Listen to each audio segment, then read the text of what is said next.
남루한 옷차림의 한 중년 남자가 고개를 떨군 채 베를린의 한 공원을 서성이고 있었습니다. 한참 동안이나 이 남자를 주목하던 공원의 관리가 그를 찾아가서 묻습니다. 당신 누굽니까? 그러자 그는 아주 고통스러운 표정으로 얼굴을 들더니 말합니다. 도대체 나도 모르겠어. 누가 그걸 좀 나에게 말해주면 고맙겠어. 이 괴짜 중년 남자는 독일의 그 유명한 염세주의 철학자 쇼펜하우어였습니다. 사실 내가 누군가? 이것은 가장 중요한 질문이며 동시에 가장 답하기 어려운 대답일 것입니다. 질문일 겁니다. 사실 내가 나를 안다는 것만큼 어려운 문제가 어디 있습니까? 그런데 오늘 성경은 이렇게 말씀합니다. 자, 우리 오늘 본문 성경 다시 한번 읽어보죠. 시작.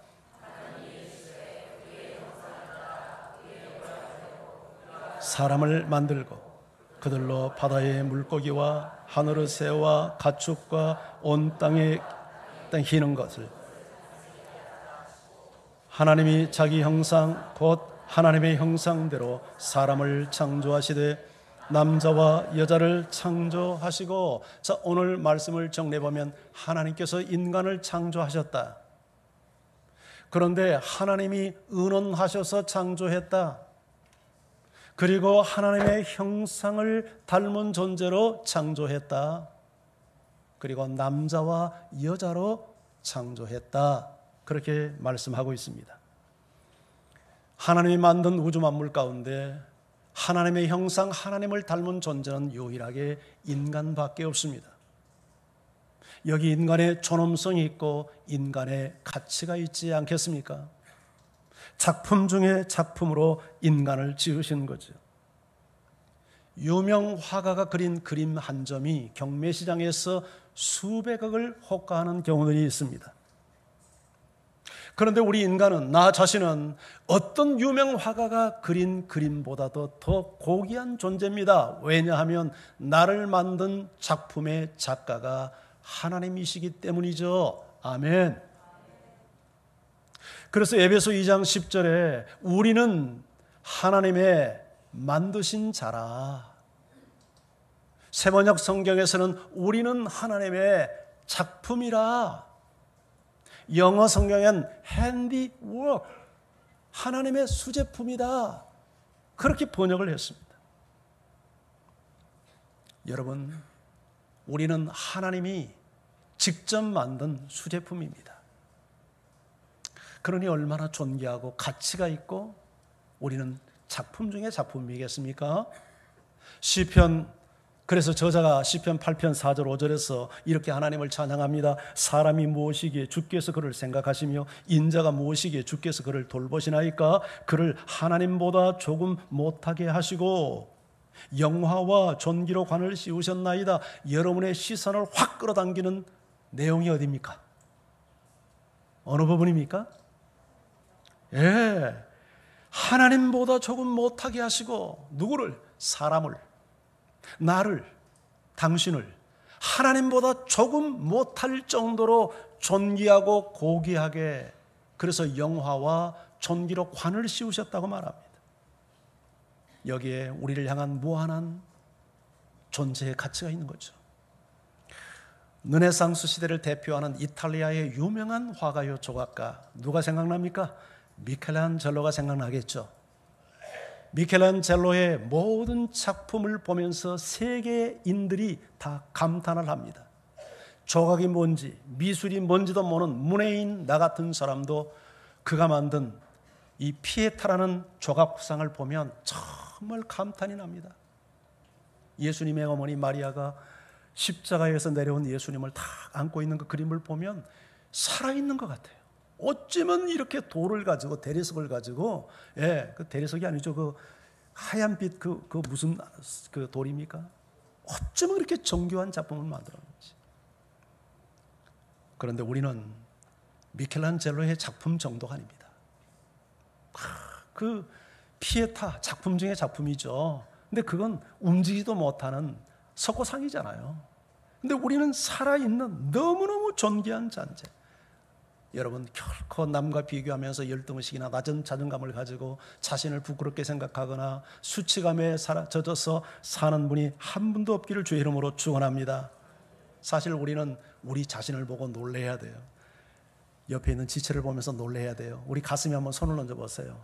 그리고 따라해주세요. 나는 하나님의 진짜 걸작품이다. 믿습니까, 여러분? 옆 사람 한번 바라보세요. 다 눈을 맞추고 보세요. 몰라봐서 죄송합니다.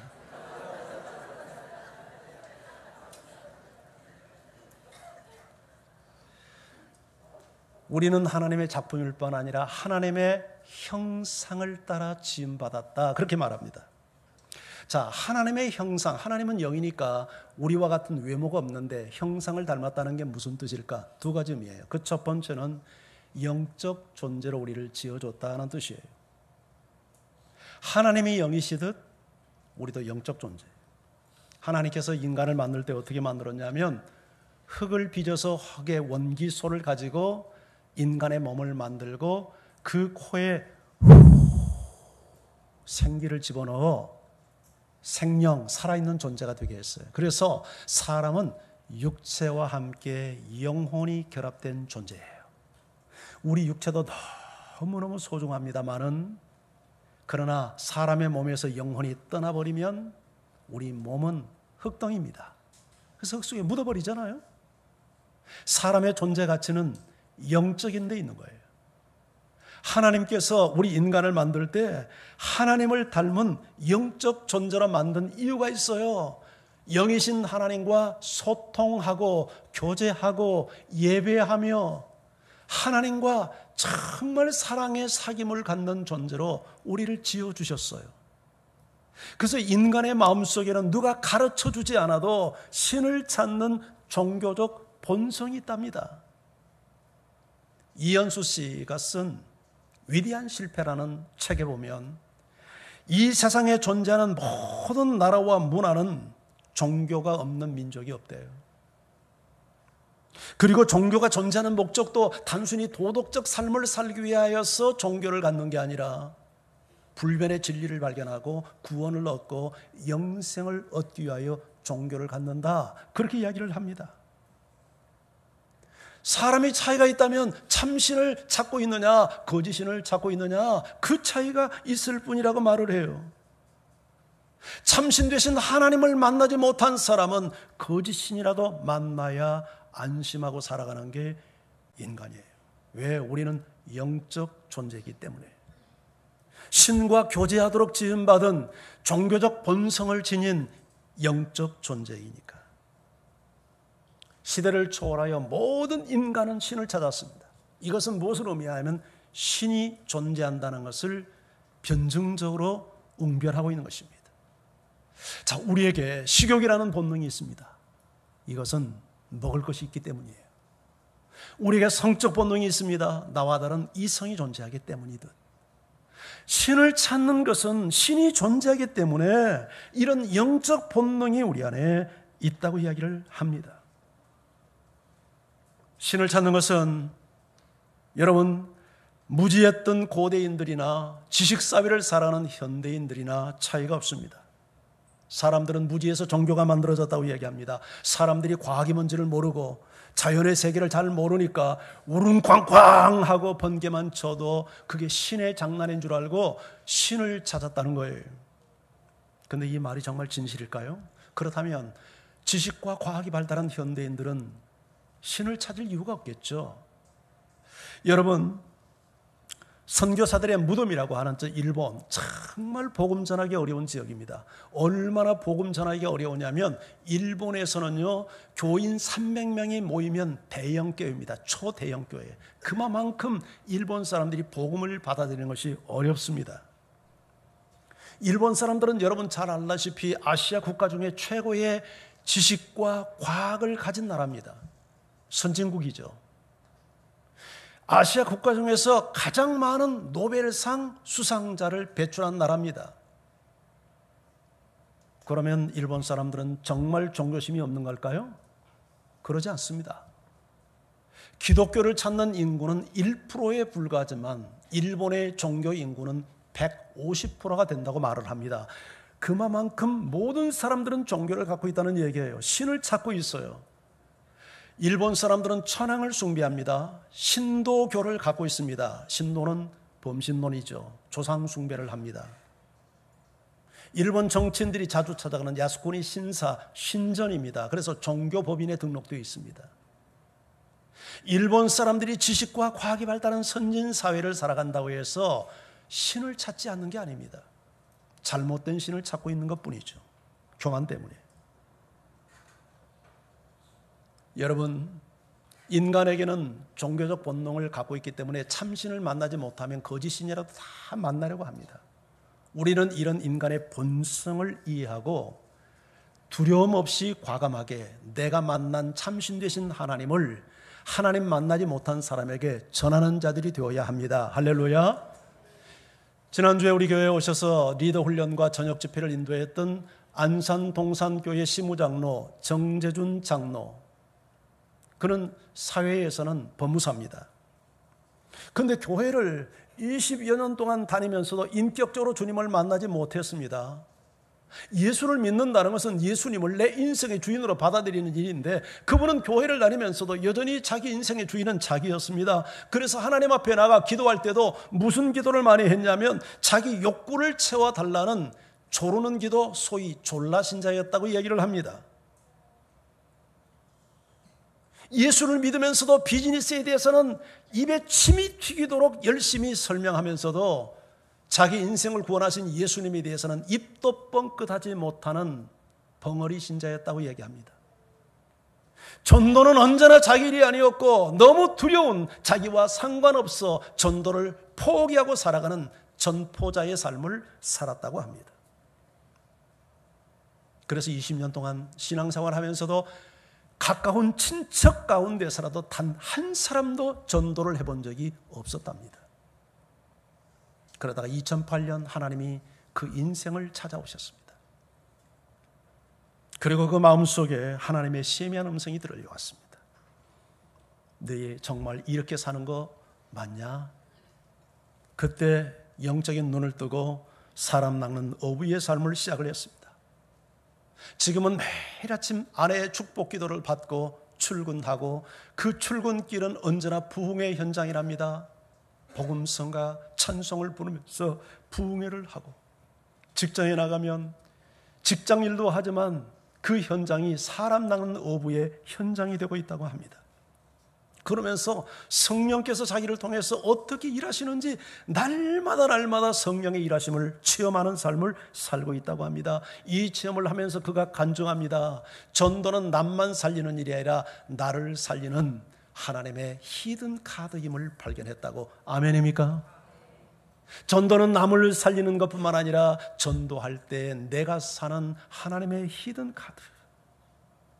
그가 눈을 뜨고 보니까 가장 긴급하고 가장 중요하고 가장 가치 있는 일이 사람의 생명 살리는 일이더라는 거예요. 맞지 않습니까?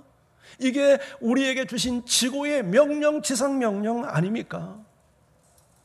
그래서 그가 했던 일이 가장 먼저 청첩장을 돌릴 수 있는 사람을 전도해야 되겠다 해서 청첩장을 돌릴 수 있을 만한 사람을 다 모조리 만나서 전도를 하는데, 첫 해에 전도 열매 제로, 한 사람도 전도를 못했답니다.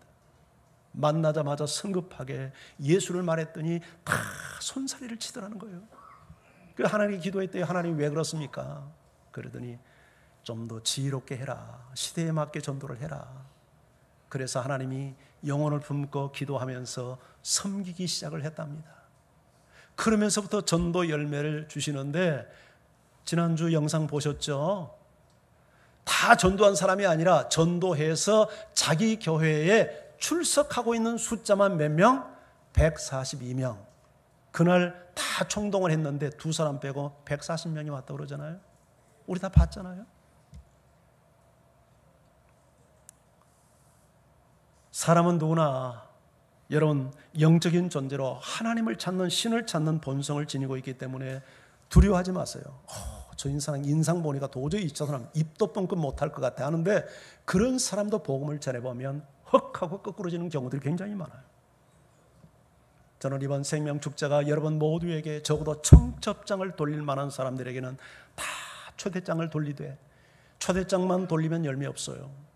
거기다가 식사도 좀 대접하고 여러분이 좀 할 수 있다면 선물도 좀 얹어서 정말 마음에 초청을 하시기를 바랍니다. 아멘.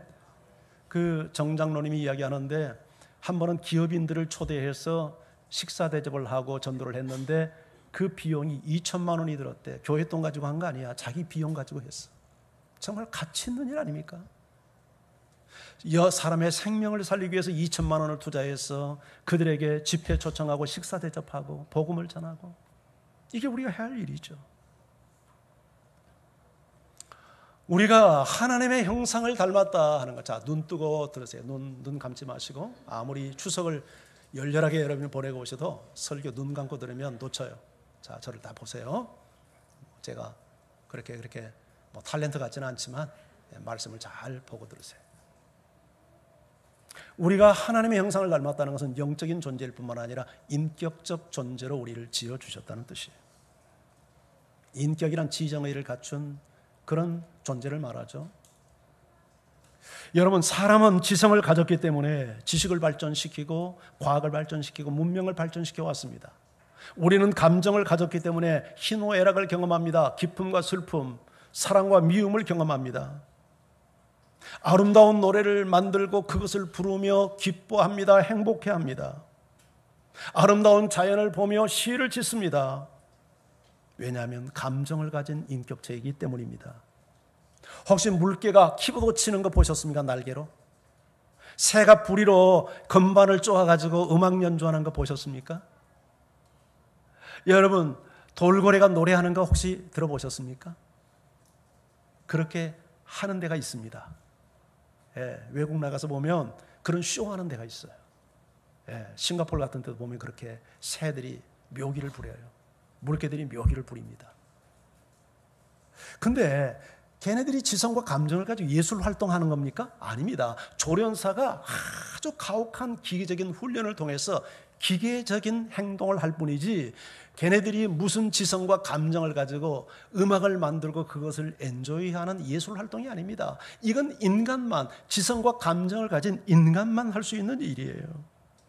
사람은 길을 가다가 아름다운 꽃을 보면 발걸음을 멈추고 서서 야, 참도 아름답다 감탄합니다. 그런데 걔는 그 아름다운 꽃을 보고 옆에서 오줌이나 싸지 감상할 줄 모릅니다. 왜냐하면 짐승은 감정이 없어요. 사람만 갖는 이런 기질이에요. 사람은 악을 멀리하고 선한 행동을 추구하려는 의지력을 갖고 있습니다. 여러분이 매주 교회에 올 때 오늘 교회 오면서 할렐루야, 일주일이 왜 이렇게 멀어, 오늘 교회 가서 하나님 예배하게 생겼어, 춤추며 오신 분 계십니까? 아마 대부분 그런 모습으로 오지 않고, 야, 벌써 또 주일이냐, 지겹다 지겨, 아이고 이번에 추석 지내느라고 정말 몸이 피곤한데 오늘은 교회 가지 말고 좀 아이고 침대에서 뒹굴었으면 좋겠어. 내가 몸살이 아니라 시집 친정 다 돌아다니면서 얼마나 내가 오늘 썩빠지게 일을 했는데 아이고 오늘은 교회 가지 말고 좀 쉬었으면 좋겠어. 근데 그런 마음이 한편으로 들지만 또 한편으로는, 야, 하나님의 백성이 주일날 교회 가서 예배드리지 않고 침대에서 뒹굴면 되겠니? 또 한편의 믿음의 의지가 여러분의 등을 떠밀어서 오지 않았나요? 이게 인격체인 인간의 모습입니다. 우리 사람은 하나님의 인격성을 닮았어요. 그래서 지정의가 있어서 지적 활동, 감성적 활동, 의지적 활동이 가능합니다. 그런데 이 인격성 안에는 놀라운 두 가지 속성이 들어있는데, 인격체 안에는 그게 뭐냐면, 첫째는 도덕성이에요. 사람이 인격이 있다는 말은 도덕적이라는 뜻이에요. 짐승은 도덕적이지 못해요. 선과 악을 구분할 줄로 모르고 선을 장려하고 악을 감하는 이런 규범도 없어요. 왜냐하면 도덕적 존재가 아니니까, 인격체가 아니니까. 그러나 사람은 인격성을 가지고 있어요. 짐승은 다른 짐승 공격하고 죽이고도 양심의 가책도 안 받아요. 근데 사람은 나쁜 일을 한다든지 죄를 진다든지 누구에게 폭력을 행사하면 들키지 않아도 두려워요. 왜냐하면 도덕성을 가진 인격적 존재이기 때문에 그래요. 그런가 하면 인격체 안에는 자유의지라는 것이 포함되어 있어요. 자유의지. 여러분, 인격체와 기계는 달라요. 기계는 자유의지가 없어요. 로봇은 요새 AI 시대, 인공지능 로봇이 만들어서 사람과 같이 행동을 하고 사람보다 더 유능하게 일을 합니다. 그런데 로봇은 아무리 사람을 능가하는 지능을 가졌다 해도 자유의지가 없습니다. 입력한 대로 행동합니다. 그런데 사람은 인격체이기 때문에 자유의지가 부여됐어요. 어느 정도로 자유를 줬냐면 인간의 운명을 결정하는 하나님을 대하는 태도까지 자유를 줬어요. 하나님을 사랑하고 말씀에 순종하면 복을 받고 영생을 얻고, 하나님을 사랑하지 않고 말씀 앞에 순종하지 않으면 벌을 받고 저주를 받는 인간의 운명이 결정된 중요한 문제 앞에서도 기계적으로 하나님 사랑하고 기계적으로 순종하도록 만들지 않고 자유의지를 준 거예요. 네가 하나님을 사랑할 수밖에 없어서 기계적으로 사랑하는 사랑을 나는 원치 않는다. 네가 자유의지를 가지고 자원하여 날 사랑하고 내 명령을 순종하기를 나는 원한다. 그게 하나님께서 우리에게 자유의지를 주신 이유예요.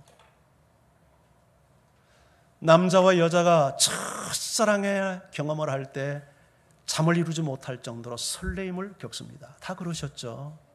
왜 첫사랑을 경험할 때 그렇게 설레입니까?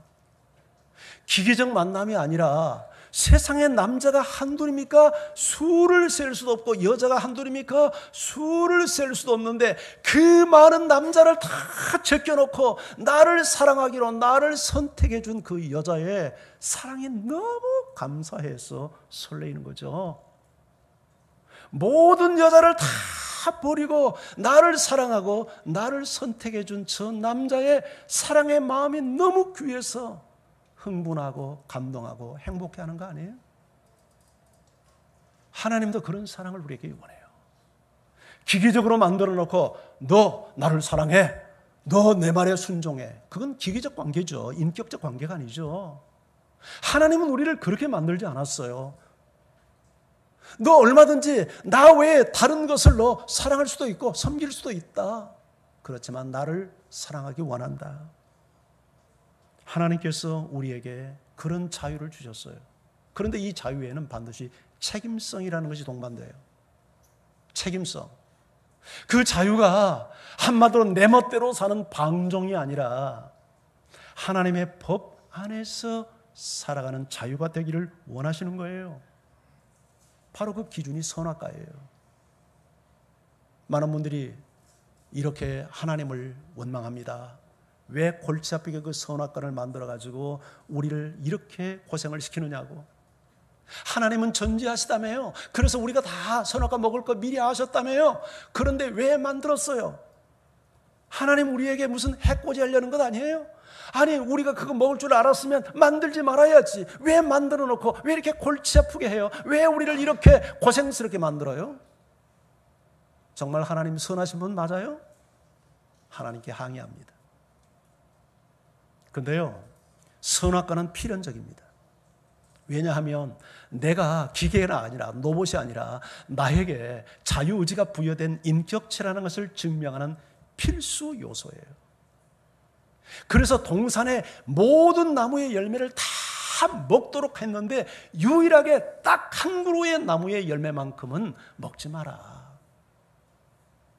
그런데 마귀의 꼬임에 넘어가서 인간은 그걸 거역했잖아요. 선악과가 문제가 아니에요.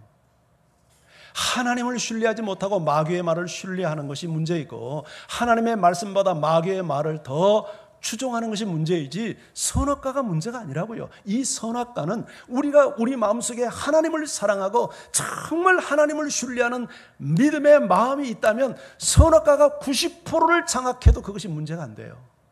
그러나 우리 마음에 하나님을 떠난 마음이 있으면 99.9%가 다 먹어도 1%의 선악과가 있어도 그 1%가 함정이 되는 거예요.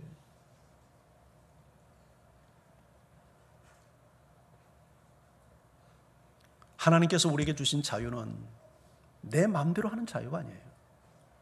마치 물고기의 자유가 물속에서 보장되고 기차의 자유가 내일 위에서 보장되는 것처럼 우리에게 주어진 이 자유는 하나님의 법 안에서의 자유예요. 그러면 왜 하나님의 법이라고 하는 울타리를 하나님이 만들어 놓으셨는가?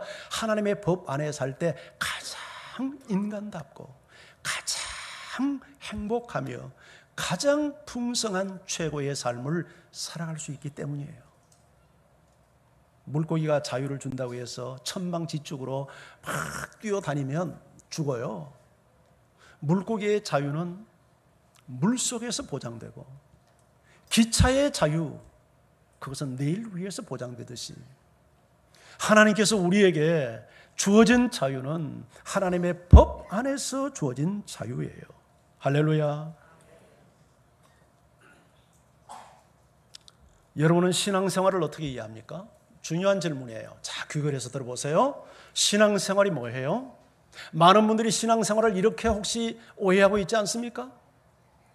일주일 내내 내가 주인이 되어서 내 마음대로 살다가 주일날 교회 와서 하나님 미안해요, 죄송해요, 신의 노염을 달래고 정성을 바치고 헌금 좀 바치고 하나님의 노염을 달래놓고 그래서 우한 질고가 오지 못하도록 그렇게 하나님을 설득한 다음에 돌아가서 또 지 맘대로 살고 할 짓 못할 짓 하고 살다가 또 돌아와서 하나님 미안해요, 죄송해요, 헌금 좀 드리고 하나님 앞에 공 바쳐서 하나님 마음 달래놓고 또 돌아가서, 여러분 이것은 미신을 섬기는 종교생활이죠. 이게 신앙생활이 아니죠. 근데 많은 성도들이 이런 모습으로 혹시 신앙생활하고 있지 않습니까? 성경은 신앙생활을 이렇게 정의합니다. 로마서 8장 14절, 저를 따라서 한번 이야기해 보세요. 하나님의 영으로 인도함을 받는 자가 하나님의 자녀라. 누가 하나님의 자녀예요? 하나님의 영으로 인도함을 받는 자가 진짜 하나님의 자녀예요. 신앙생활은 하나님의 영으로 인도를 받는 거예요. 우리가 예수 그리스도를 내 인생의 주인으로 모시고 내가 주님의 말씀과 다스림 앞에 순복하여 살 때 성령께서 그걸 도와주잖아요. 그래서 성령의 인도를 따라 산다는 것은 주님의 통치를 따라 사는 거죠. 그게 신앙생활이죠.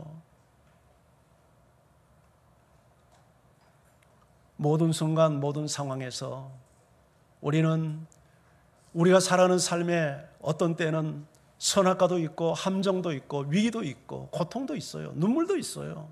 인생에 사는 삶은 그게 없을 수 없는 거예요. 그런데 어떤 순간과 상황이 우리에게 주어진다 하더라도 우리는 그 순간에서 하나님과 늘 교제하고 성령의 인도를 받으며 바른 길을 선택하고 살아가는 거예요. 이게 신앙생활이죠. 그러기 위해서 늘 주님과 교제하는 거죠. 성령의 인도를 받는 거죠. 내 안에 분노가 일어났다고 분노를 터뜨리고, 감정이 상했다고 감정을 터뜨리고, 욕심이 일어난다고 욕심에 이끌려 살고 이렇게 사는 것이 아니라 그 순간 하나님이 이런 경우는 어떻게 해야 되죠? 성령의 인도하심과 다스림을 통해서 말씀의 통치를 통해서 하나님의 인도, 성령의 인도를 받고 그 인도 따라 한순간 한순간 살아가는 것을 성경은 신앙생활이라고 해요. 이런 사람들이 진정한 하나님의 자녀라고 말합니다. 할렐루야. 여러분 이렇게 살았던 대표적인 인물이 에녹이잖아요. 에녹이 300년 동안 자식을 키우고 농사를 짓고 살면서 하나님과 동행했어요. 동행. 신앙생활을 우리가 정말 삶의 모든 현장에서 교회 와서 사는 게 신앙의 본질이 아니잖아요. 삶의 현장에서 자녀를 키우고 직장생활하고 또 사업을 하고 일을 하고 이런 환경에서 늘 성령의 인도를 받고 사는 거예요. 하나님의 인도를 받고 사는 거예요. 이런 에녹은 죽음을 맛보지 않고 하나님 곁에 갔잖아요. 예수를 믿는다고 문제 없는 거 아니에요. 그러나 하나님의 인도를 받아보세요. 죽음이 우리를 피해요. 천국을 경험할 수 있어요. 할렐루야. 목사의 삶이라고 늘 안전지대가 아니에요. 저에게도 정말 여러 가지 힘들고 어려운 문제들이 일어나요. 교회 안에도 그런 일들이 일어나요. 마음 상한 일들이 일어나요. 어려움도 겪어요. 그런데 이런 상황에서 제가 성령의 인도를 받고 주님의 통치를 받을 때 그곳이 하나님의 나라가 되어져요. 위험한 상황이 더 이상 저를 위협하지 못해요. 요셉 보세요. 요셉.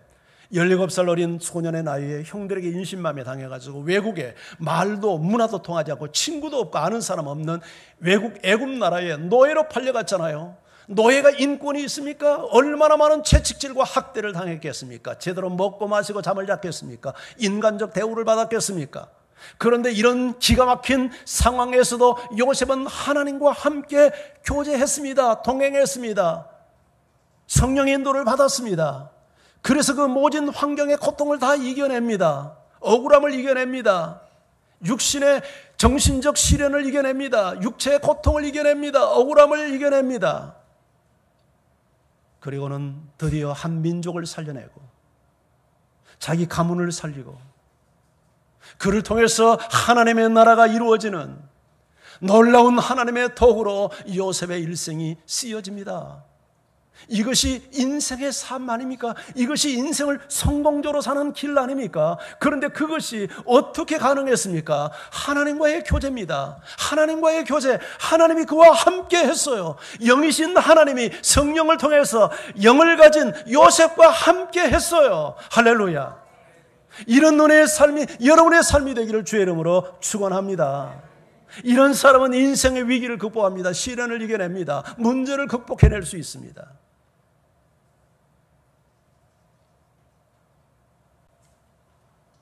그런데요, 하나님과 이처럼 교제할 때 정말 누리는 진정한 복, 이것과는 비교할 수 없는 더 소중한 복이 있어요. 그게 뭔지 아세요? 그게 하나님의 형상을 닮는 거예요. 사람은 교제하는 사람을 닮도록 돼 있어요. 그래서 부부는 닮는다고 그러잖아요. 부부는 닮아요. 생각을 닮고, 가치가 닮고, 삶의 스타일이 닮고, 음식 문화가 닮고, 심지어 겉모습도 비슷하게 닮아가요. 부부는 교제하니까, 늘 붙어 사니까. 우리가 하나님과 교제하면 하나님을 닮아요. 우리 로마서 8장 29절 한번 같이 읽어봐요. 시작. 하나님이 미리 아신 자들을 또한 그 아들의 형상을 본받게 하기 위하여 미리 정하셨으니, 우리를 정하시고 미리 아시고 정하신 목적이 어디에 있습니까? 목적이 어디에 있어요? 무엇하게 하려고? 아들의 형상. 아들의 형상이 누구요? 예수 그리스도의 형상, 하나님의 형상이죠. 우리를 정하시고 부르신 목적이 어디 있냐면 아들의 형상, 곧 하나님의 형상을 본받게 하는 게 우리를 부르신 이유예요. 이게 신앙생활하는 이유고 이것이 구원의 완성 아니에요? 우리가 하나님의 형상을 완전히 회복한다면 우리의 모습이 어떻게 될 것 같아요? 성경은 하나님을 이런 분이라고 소개합니다. 하나님은 사랑이시고, 하나님은 선하신 분이며, 하나님은 거룩하시고, 하나님은 진실하시고, 하나님의 형상을 가지고 오신 예수 그리스도는 나는 마음이 온유하고 겸손하니 나는 섬김을 받기 위해서 온 자가 아니라 도리어 섬기기 위해서 왔노라. 이게 하나님의 형상이잖아요. 우리가 하나님과 교제하다 보면 하나님의 사랑이 나에게 투영이 되어서 나도 하나님의 사랑을 실천하게 되잖아요.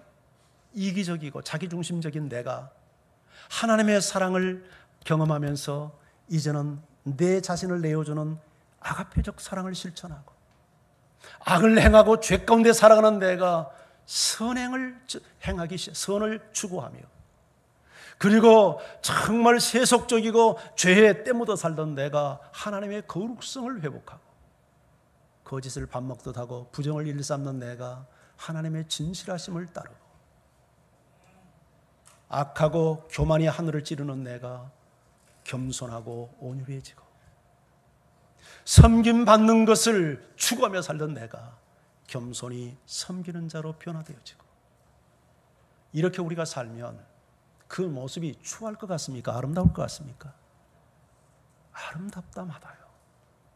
정말 우리가 예수님의 형상, 하나님의 형상을 온전히 회복한다면 우리의 모습 속에서 하나님은 영광을 보고 사람들은 향기를 맡고 정말 아름다움과 흠모할 만한 영광을 보지 않겠습니까?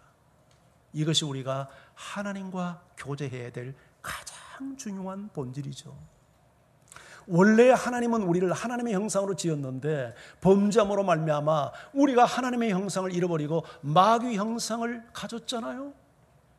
그래서 다시 그 예수 그리스도와 교제함으로 하나님의 형상을 회복하기를 하나님이 원하셨단 말이죠. 이렇게 살 때 얼마나 우리 삶이 아름다워요. 지난주 저 지방법원 순천에서 어느 한 사형수에게 검사가 사형을 부용했습니다. 근데 그 사연을 읽어보니까 무슨 내용이냐면 자기 처남의 부인을 성폭행했어요. 매형이라는 자가. 친족 간에 성폭행이 일어난 겁니다. 그리고 그것을 은폐하기 위해서 살해를 했어요. 처남댁을. 이게 짐승이지 인간입니까? 이게 하나님의 형상을 가진 사람의 모습입니까? 어떻게 처남댁을 성폭행하고 그것을 은폐하려고 살해를 해요? 짐승이죠. 이게 하나님의 형상을 잃어버린 인간의 모습이에요. 그 사람만 그런가요? 이게 하나님의 형상이 없는 인간들의 모습이에요. 그래서 우리는 하나님의 형상을 회복해야 돼요. 인간의 문제는 돈의 문제가 아니에요. 질병의 문제가 아니에요. 물론 이런 부분이 우리에게 문제가 안 된다는 건 아니죠. 정말 인간의 본질적인 문제는 하나님의 형상을 잃어버린 게 문제예요. 하나님은 우리를 영적인 존재로 지어줬어요. 인격적 존재로 지어줬어요. 그 자유함을 가지고 정말 하나님과 교제하며 하나님을 닮은 존재로 그렇게 살 때 우리가 얼마나 완전한 행복과 풍성한 삶을 누리며 살겠어요. 하나님은 그렇게 살도록 우리를 하나님 닮은 존재로 주어졌는데 죄 때문에 하나님의 형상을 잃어버리고 마귀 형상을 갖고 산단 말이죠. 오늘 예수 그리스도 안에서 여러분의 하나님의 형상을 회복하는 은혜가 있기를 원합니다. 하나님과 깊이 교제하는 삶을 살기를 원합니다. 그럴 때 하나님의 사랑, 하나님의 선하심, 하나님의 거룩하심, 하나님의 진실하심, 하나님의 온유와 겸손, 하나님의 섬김이 우리 안에 스며들어서 나의 모습을 보며 사람들은 향기를 느끼고 감동을 경험하고 내 안에 계시는 예수 그리스도의 영광을 보는 이런 은혜가 있을 거예요. 그 사람이 곧 축복의 통로가 되는 것 아니겠어요? 이런 은혜가 여러분과 함께 하기를 주의 이름으로 축원합니다. 우리 같이 기도할까요? 하나님, 오늘 우리 안에 하나님의 형상을 잃었습니다. 우리 모두 마귀 형상을 가지고 있지는 않습니까? 다시금 예수 그리스도 안에서 잃어버린 하나님의 형상을 회복하여 하나님의 사랑, 하나님의 선하심, 하나님의 거룩, 하나님의 진실, 하나님의 온유함, 하나님의 오래 참음, 하나님의 우리가 섬김을 본받기 원합니다. 그래서 향기나는 인생, 아름다운 인생, 모든 이들에게 축복의 통로가 되는 인생이 되고 싶습니다. 주여, 예 심령 속에 성령의 인도를 따라 사는 하나님의 자녀 되게 해주세요. 우리 다 같이 합심해서 기도하며 주 앞에 나갑니다.